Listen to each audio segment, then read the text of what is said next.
Hello, everybody, and welcome to WDW Radio Live. I am Lou Mongello, and this is the WDW newscast for Wednesday, February 20th, 2013.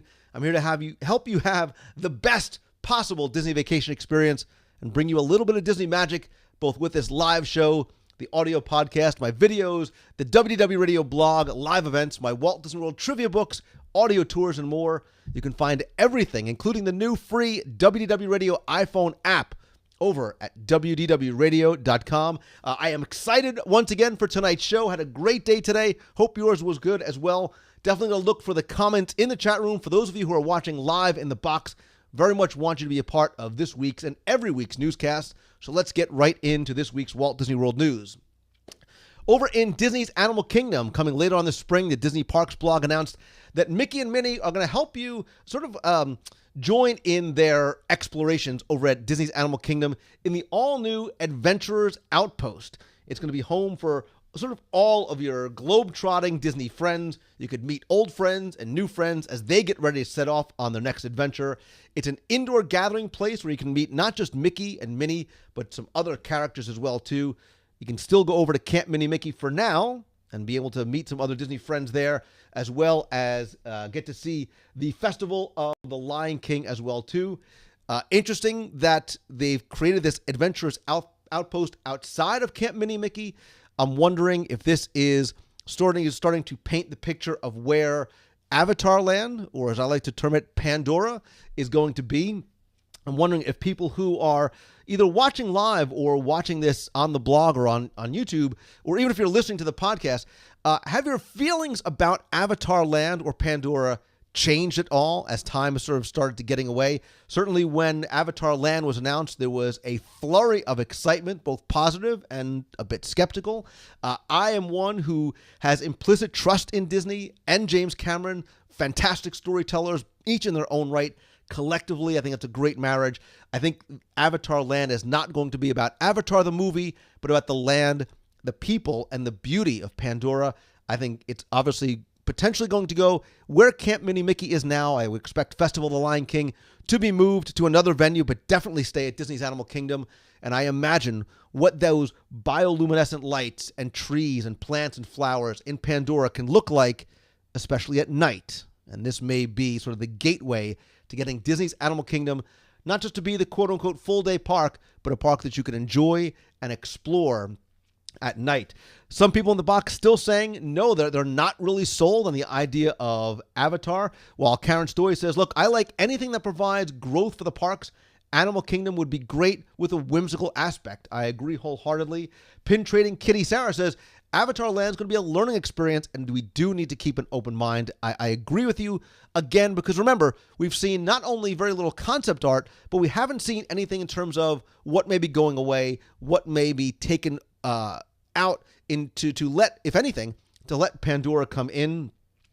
Norma Cavey says, I think the park would be beautiful at night. Angie Yo says, I think it could add a lot to Disney's Animal Kingdom. A lot of people in the box talking about the nighttime aspect of what Pandora, I think, is going to bring in there. I think that's very much the case. I think that's why you're starting to see things like the characters, new indoor, permanent or semi-permanent meeting places like the Adventurers Outpost in Discovery Island, which is going to open up this summer. I think that's why you're seeing those things starting to crop up. I think over the next few months, you're going to see additional changes as well as they start to prepare that land for what is going to be Pandora. Moving over to the Magic Kingdom, a small but subtle, but I think welcome and very, very helpful change.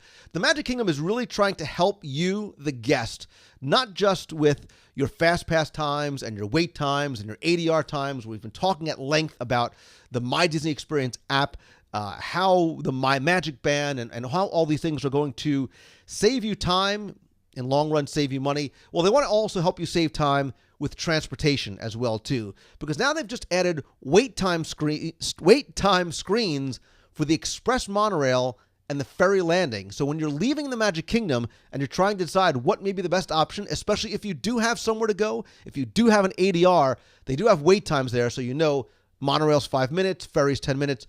I'm a big fan of the ferry. As much as I love the monorail, I think the ferry and the boat rides, especially some of the smaller boats to the Grand Floridian and the Polynesian are almost like attractions in and of themselves. If you can ride on the Richard F. Irvine or one of the other ferry boats, that too is a nice experience. So subtle, small things like that very much fly under the radar. I think this is Disney once again doing things to make our guest experience better that sometimes maybe they don't get credit for on places like Twitter and Facebook, because it is a small, subtle, but very, very helpful change.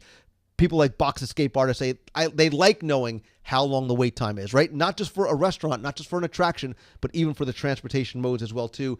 I expect that in the next few months, you're also going to see an expansion of that transportation line, especially over at the Magic Kingdom, probably with the bus service as well, too. You're going to see more buses. We're seeing the screens at the bus stations as well, really getting even much more efficient than they already are. And more importantly, you have a great idea when you're getting there, how much longer you are going to have to wait. Let's move from the Magic Kingdom. Obviously, the conversation needs to turn to food and drink very, very quickly, because first we had the announcement of Starbucks, and now Disney announced just yesterday that they've entered into a long-term strategic alliance with Joffrey's, the specialty coffee company, not just for Walt Disney World, but for Disneyland and the Disney Vacation Club properties. It is the first real sort of corporate ally in the coffee arena. Nescafe is being replaced. We know for a long time, widely criticized in terms of the quality of the coffee. Joffrey's, you may or may not know, has actually been operating kiosks in Walt Disney World since 1995. Places like the Transportation and Ticket Center, outside of Epcot, some of the smaller kiosks. Well, now you're going to have an expanded presence, not just at the dining locations, but at the resort hotels, also including quick service restaurants and your in-room coffee service. So if you are one of these coffee addicts that you like to have, or you need to have a little bit of caffeine to help jumpstart your day, and you were not a fan of Nescafe, you now have Joffrey's both in your room, throughout the resorts, and you also going to have Starbucks as an option as well too. Joffrey's also said they're going to be creating some unique special blends specifically for the Disney resorts. So you might see some additional theming, some changes maybe in titles of some of the coffees you're going to get too. People in the box I see going by very, very quickly saying Joffrey's is very, very good. It is currently served in some of the signature restaurants. What will this do to the Starbucks locations? I don't think anything. I think they're mutually exclusive. Starbucks will be exclusively Starbucks, and I think the Joffrey's will be served in all the other non-Starbucks locations. Obviously, Nescafe is out at this point. I'm looking forward to seeing the Joffrey's coffees and teas coming in to the resorts as well. A lot of people saying coffee is very much an important part of their day. They like the fact that it is being moved over. Somebody says it's not your average coffee. So a lot of people are excited about Joffrey's coming in. And look, if you are not a fan of Starbucks, not everybody is. Some people find the coffee to be a little dark, maybe a little bit bitter. You now have other options. That's the key. You have other options in not just what you eat, but what you drink as well too. So let's move over to Epcot Center, because the 20th Epcot International Flower and Garden Festival, presented by HGTV, is going to be held March 6th through May 19th at the Walt Disney World Resort. And one of the new features this year is the Land of Oz Garden. Obviously, this new play area and garden is based on the Disney film Oz, the Great and Powerful, which stars James Franco, Mila Kunis, Rachel Weisz, Michelle Williams, and Zach Braff. That opens in theaters just 2 days later on March 8th. And really what they're doing is not just to help create a buzz about the film, but kids love play areas like this. There's a yellow brick road and this interactive children's play area with carnival-style games. It very much has sort of a circus theme to it. There's real flowers. There's art glass, poppies. There's a play structure. And parents, more importantly, are going to be able to go into this area and relax as well. This garden is going to appear for the complete run of the Epcot International Flower and Garden Festival through May 19th. The flowers here and everywhere else are going to be completely updated throughout the entire festival, especially as it starts getting warmer in April. You're going to see the colors are going to change. The look and feel is going to change, and it is a great way to start getting excited about a movie that a lot of people are very excited about, Oz, the Great and Powerful, which we know opens on May 8th.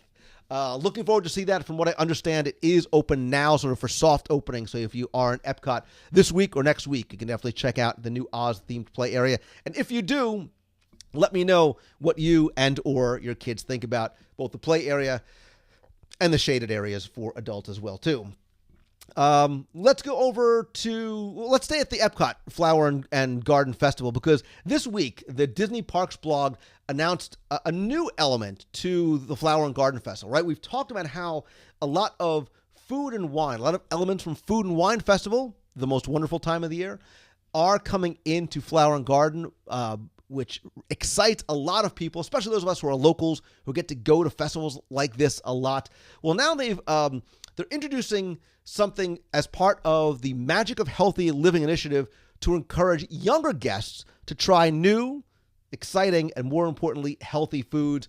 It's called Disney TRYit, and you can look for the TRYit logo on a lot of diverse locations in the garden marketplaces and the festival center. Again, this runs from March 6th through May 19th. There's plenty of time to try a lot of different things, and the idea is to get your kids to try things that they may not try otherwise. So Chef Jens Dahlman, who's the executive chef for Epcot, said they're finding fun and interesting ways to present things like frushi, which is fruit sushi.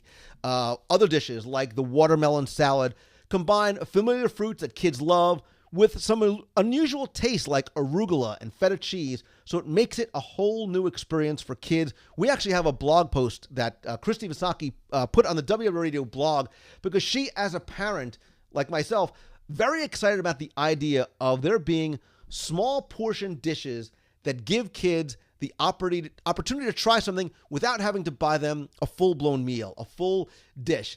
You can buy them something, and if you have multiple kids, all the kids can take a taste, right? It's like Food and Wine Festival, but for kids. They can get a small tapas-sized portion. You can buy one, and all the kids can sample it. There's things like beet lollipops, a wild berry slush, baked goat's brie with kumquat chutney, lasagna primavera, potato pancakes with applesauce, spring pancakes with grilled chicken and green apples. Forget the kids. I want to try these too. The watermelon salad, angel food cake with macerated Florida berries, ratatouille tart, Moroccan sweet pancake, Watercress Farms heirloom tomatoes with mozzarella, vinegar, and basil.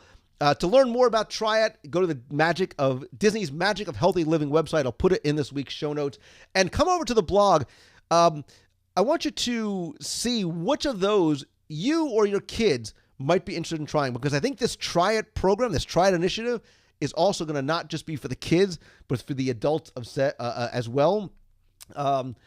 People in the box are saying, so Glenn, Dr. Turner says, watermelon salad sounds incredible. Paul, I agree with you. This is very much going to require a research trip for the adults as well as the kids. So there's a lot of things I think to be really excited about, especially for this year's Flower and Garden Festival. You've got the food and wine aspect. You've got this TRYit initiative for kids. And I like the fact that there is this synergy between the parks and the films in things like Oz, right? You've got this play area that gets kids excited.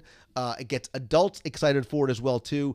I know a lot of people who are in the box now are talking about getting excited for the film, and I, for one, like things like the Avenger Rail, these kind of play areas, the Brave play area that was here last year. I think it's a great sort of mix and a mashup between two things, and it feels very organic to Flower and Garden Festival too. Speaking of blog posts, I also want to direct you over, for those of you who are watching live, you are in the box, as we like to call it. You are one of the box people, and I'd love for you to meet some of the other box people as well too. A box person regular, McKenna, did a great blog post this week where you can meet some of your fellow box people, get to know some of the regulars and the other members of the Box People family. Be sure and check out the blog every day over at WDWradio.com. Lots of great updates there, lots of guest contributors. If you want to be a part of the blog, let me know as well. Always looking for more input and for you to be a very interactive and immersive part of the show. Don't forget, too, a lot of events coming up. Visit our events page. We've got a meet of the month. Our next meet of the month is going to be in Walt Disney World the weekend of March 23rd. May have something special going on that weekend as well. Don't forget, too, tickets are now on sale for our event at the Walt Disney Family Museum on Saturday, April 13th.